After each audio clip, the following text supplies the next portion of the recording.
Hello friends, Ram net JRF channel में आपका स्वागत है। तो फ्रेंड्स, आज जो NTA UGC नेट का एग्ज़ाम हुआ है आज फर्स्ट शिफ्ट में, तो आइए देखते हैं उसमें कौन कौन से क्वेश्चन पूछे गए हैं। तो जिन भी स्टूडेंट्स ने एग्ज़ाम दिया है उनको तो पता ही है कि कौन कौन से क्वेश्चन पूछे गए हैं, पर जिन्होंने एग्ज़ाम नहीं दिया है और वो नेक्स्ट एग्ज़ाम देना चाहते हैं तो उनको इससे बहुत ही ज़्यादा हेल्प मिलेगी। तो आइए देखते हैं कौन कौन से क्वेश्चन पूछे गए हैं।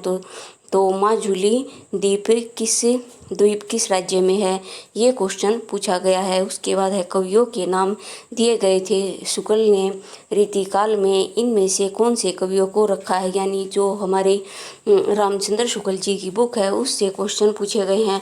और जो ये रामचंद्र शुक्ल जी की बुक है ये मोस्ट इम्पोर्टेंट है। अगर आप NTA UGC नेट की तैयारी कर रहे हैं या अदर कोई भी एग्ज़ाम आप देना चाहते हैं तो आपके पास रामचंद्र शुक्ल जी की बुक ज़रूर होनी चाहिए, क्योंकि इससे बुक से बहुत सारे क्वेश्चन पूछे जाते हैं।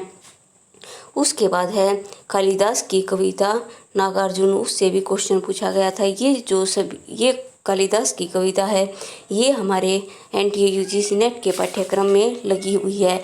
उसके बाद है निबंध से प्रश्न थे, जो हमारा निबंध सरदार पूर्ण सिंह का है उससे क्वेश्चन पूछा गया था। और उत्तरा फाल्गुनी से भी क्वेश्चन आया था। तो आप ये समझ सकते हो कि कितने डीप क्वेश्चन पूछे गए हैं। जो भी हमारे पाठ्यक्रम में टेक्स्ट लगा हुआ है, चाहे वो नाटक हो, उपन्यास हो, कविता हो, कहानी हो, सब को हमें डीप में स्टडी करनी है, जिससे अगर इनसे कोई क्वेश्चन बनता है तो वो हमारा रॉन्ग न हो। उसके बाद देखते हैं क्वेश्चन क्या था। उसके पात्रों का मिलान पूछा गया है। ये क्वेश्चन तो हर बार पूछा जाता है, चाहे NTA UGC net exam conduct करवा रहा है या आप ओल्ड पेपर देखोगे उनमें भी ये क्वेश्चन पूछे गए हैं। उसके बाद है आगरा बाज़ार नाटक से प्रश्न था। तो आगरा बाज़ार भी हमारे टेक्स्ट में है, तो आप ये जो टेक्स्ट हैं ये ज़रूर पढ़ें। आगरा बाज़ार नाटक से भी प्रश्न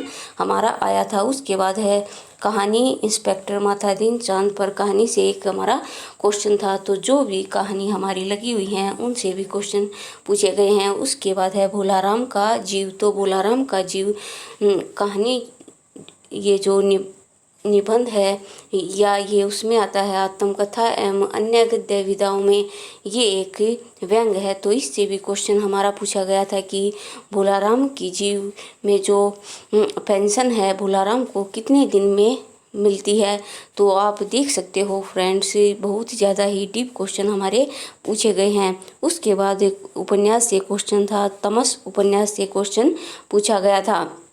नेक्स्ट है दिल्ली दरबार में कितनी सैलरी थी, यानी अगर आपने दिल्ली दरबार जो निबंध है वो अच्छी तरीके से पढ़ा है तो आप ये क्वेश्चन सही कर सकते हो कि दिल्ली दरबार में कितनी सैलरी थी। उसके बाद फ्रेंड्स व्याकरण यानी ग्रामर से भी हमारे बहुत सारे क्वेश्चन पूछे गए थे। जो हमारा एग्ज़ाम मार्च में हुआ था उसमें भी व्याकरण से हमारे बहुत सारे क्वेश्चन पूछे गए थे और वही पैटर्न अब की बार भी था।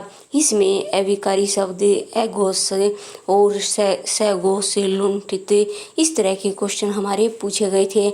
अगर फ्रेंड्स आप व्याकरण की तैयारी नहीं करते हो तो आपके कई क्वेश्चंस गलत हो सकते हैं, तो आप व्याकरण पर भी ज़रूर ध्यान दो। उसके बाद फ्रेंड्स बहुत सारे स्टूडेंट्स को ये भी डाउट है कि क्वेश्चन पेपर जो है वो किस तरह का आया है। तो मैं आपको बता दूं, जो क्वेश्चन पेपर आया है वो हम कह सकते हैं मॉडरेट आया है, क्योंकि ये जो हिंदी का पेपर 2 है ये अब इजी नहीं आता है, मॉडरेट आता है। तो आप अपनी तैयारी अच्छी तरीके से करें।